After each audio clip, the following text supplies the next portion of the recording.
வணக்கம் நண்பர்களே, முக்கிய செய்திகளை இந்த பதிவில் பார்க்க போகிறோம். முதல் செய்தி என்ன பார்க்க போகிறோம்னா, அண்ணாமலை அவர்கள் தொகுதி பொறுப்பாளர் பணியிலிருந்து விலகியிருக்காருல, இது தமிழக அரசியலில் குறிப்பாக தமிழக பாஜகக்குள்ள பெரிய புயலை கிளப்பியிருக்கு.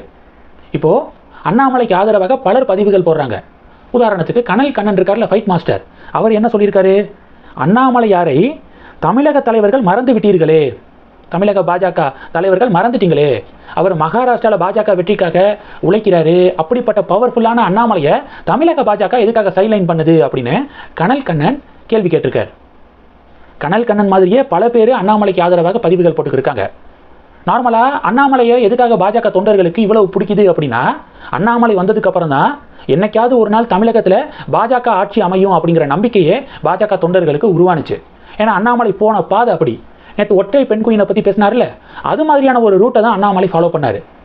எந்த திராவிட கட்சிகளோடையும் கூட்டணி வேண்டாம், பாஜக தலைமையில் கூட்டணி அமைப்போம், 2-3 பொது தேர்தல் தோல்வி அடைஞ்சாலும் பரவாயில்ல, ஒரு சீட்டு கூட கிடைக்கல அப்படின்னாலும் பரவாயில்ல, கொஞ்சம் கொஞ்சமாக ஓட் ஷேரை கூட்டுவோம், ஓட் ஷேர் கூட கூட தமிழகத்தை ஆட்சிக்கு கொண்டு வர முடியும், பாஜகவுடைய ஆட்சியை அமைக்க முடியும் அப்படின்னு அண்ணாமலை ஸ்ட்ராங்காக நம்பினார். அந்த பாதையில் வேகமாக கட்சியை வளர்த்தார். ப்ரூவ் பண்ணி காமிச்சார். 2024 திடீர்னு அதிமுக கூட்டணிக்காக அண்ணாமலை ஸ்டெப் டவுன் ஆக வச்சு நயினாரை உள்ளே கொண்டு வந்தாங்க பாஜக மேலிடம். நயினார் வந்ததுக்கப்புறம் சில பேர் சொல்லலாம், திமுக ஆட்சியை அகற்றணும்ல, திமுக ஆட்சியை அகற்ற வேண்டியது இப்போ அவசியம் அப்படின்னு சொல்லிட்டு ஒரு சில பாஜகவினர் சமாளிக்கிறாங்க. திமுகவுடைய ஆட்சியை அகற்றணும் தான், ஆனால் திமுக ஆட்சியை அகற்றிட்டு அடுத்து என்ன பண்ணுறது அப்படிங்கிற ஒரு கேள்வியும் இருக்குல்ல. திமுக ஆட்சியை அகற்றிட்டு ஒரு திராவிட கட்சியை அகற்றிட்டு இன்னொரு திராவிட கட்சி தலைமையை மேலே கொண்டு வரது அப்படிங்கிறது என்ன மாதிரியான லாஜிக்கு அப்படிங்கிறது அண்ணாமலை சப்போர்ட்டர்ஸுடைய ஸ்ட்ராங்கான வாதமாக இருக்குது. திமுக மாதிரி தான் அதிமுகவும். நீட் தேர்வை இவங்களும் எதிர்ப்பாங்க, அவங்களும் எதிர்ப்பாங்க. மும்மொழி கொள்கையை இவங்களும் எதிர்ப்பாங்க, அவங்களும் எதிர்ப்பாங்க. நவோதயா பள்ளிகளை இவங்களும் விட மாட்டாங்க, அவங்களும் விட மாட்டாங்க. அப்போ என்ன வித்தியாசம்? பேர் மட்டும்தான் வித்தியாசம். அப்போது இதெல்லாம் மாறணும்னா தமிழக பாஜக ஆட்சிக்கு வரணும். இப்போ அதிமுகவோட கூட்டணி அமைத்து ஒரு 10 எம்எல்ஏ பாஜகவுக்கு உருவானா மட்டும் பாஜக தமிழகத்தில் வளராது.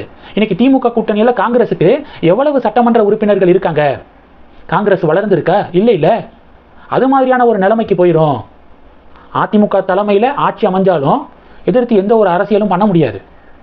அப்போது கொஞ்சம் கொஞ்சமாக ஓட் ஷேர் தேஞ்சிக்கிட்டே தான் போகும். 2029 ஒரு பெரிய ஒரு செட்பேக்காக பிஜேபிக்கு மாறும் அப்படிங்கிறது அண்ணாமலைக்கு தெரிஞ்சு தான் தன் தலைமையில் கூட்டணி அமைச்சார். ஆனால் அதை ஒரே முடிவில் அப்படியே டோட்டலாக திருப்பி போட்டுட்டாங்க பாஜக மேலிடம். அதன் பிறகும் அண்ணாமலை அமைதியாக தான் இருந்தார். ஆனால் அண்ணாமலையை 6 தொகுதிகளுக்குள்ளே முடக்குவதற்கான காரணம் என்ன? திமுக கூட்டணியை அகற்றணும் அப்படின்னு சொல்லிட்டு முடிவெடுத்துட்டீங்க. அதிமுக தலைமையில் கூட்டணியை அமைச்சிட்டீங்க. அது மட்டும் போதுமா? ஸ்ட்ராங்கான கேம்பெயின் வேணும்ல. பிஜேபியுடைய ஃபேஸே அண்ணாமலை தான். அண்ணாமலையுடைய பிரசன்ஸ் இல்லாமல் எப்படி என்டிஏ சர்க்காரை தமிழகத்தில் கொண்டு வர முடியும்? அப்போது அண்ணாமலையை 234 தொகுதிகளுக்கும் பயன்படுத்தணும், 6 தொகுதிகளுக்குள்ளே மட்டும் கிடையாது அப்படின்னு நிறைய பேர் பதிவுகள் போட்டுக்கிருக்காங்க. இது சம்பந்தமாக டிபேட்டும் நடந்துக்கிருக்கு.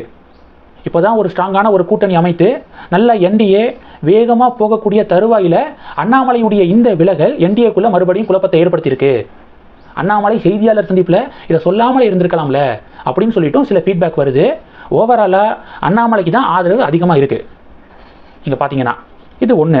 இந்த விவகாரத்தை பற்றி சில பேர் இன்னொரு எக்ஸாம்பிள் கொடுக்குறாங்க. அண்ணாமலையை எந்தெந்த வகையிலெல்லாம் புறக்கணிக்க முடியுமோ அந்தந்த வகையில் தமிழக பாஜக புறக்கணிக்குது. அண்ணாமலையை 234 தொகுதிகளுக்கும் பயன்படுத்தினா அவர் இப்போ இருக்கக்கூடிய பாப்புலாரிட்டியை விட அடுத்த கட்டத்துக்கு போயிடுவார், அவ்வளவு புகழ் கிடச்சிரும் அப்படிங்கிற ஒரு சிலருடைய இன்செக்யூரிட்டி காரணமாக தான் 6 தொகுதிகளுக்குள்ளே முடக்க பார்த்தாங்க. அதில் அண்ணாமலைக்கு உடன்பாடு இல்லாதனால அவர் விலகியிருக்காரு. பிரைம் மினிஸ்டர் தமிழகம் வந்தார்ல, பிரதமர் முன்பாக அண்ணாமலையை பேச விடலையே. பிரைம் மினிஸ்டர் தமிழகத்துக்கு வரதுக்கு முன்னாடியே அண்ணாமலையை பேச விட்டுட்டாங்க. கேபி முனுசாமி பிரைம் மினிஸ்டர் வந்ததுக்கப்புறம் பேசினார். கேபி முனுசாமி பேசும்போது அண்ணாமலை பேசக்கூடாதா? என்டிஏவை இவங்க மக்கள் மத்தியில் கொண்டு போய் சேர்க்கணும்னா அண்ணாமலையுடைய கேம்பெயின் ரொம்ப முக்கியம். அப்படி யோசிக்காமல் எந்தெந்த வழியிலலாம் அண்ணாமலையை புறக்கணிக்கலாம், தவிர்க்கலாம், சைட்லைன் பண்ணலாம் அப்படிங்கிறதே ஒரு நோக்கமாக வச்சுருக்காங்க.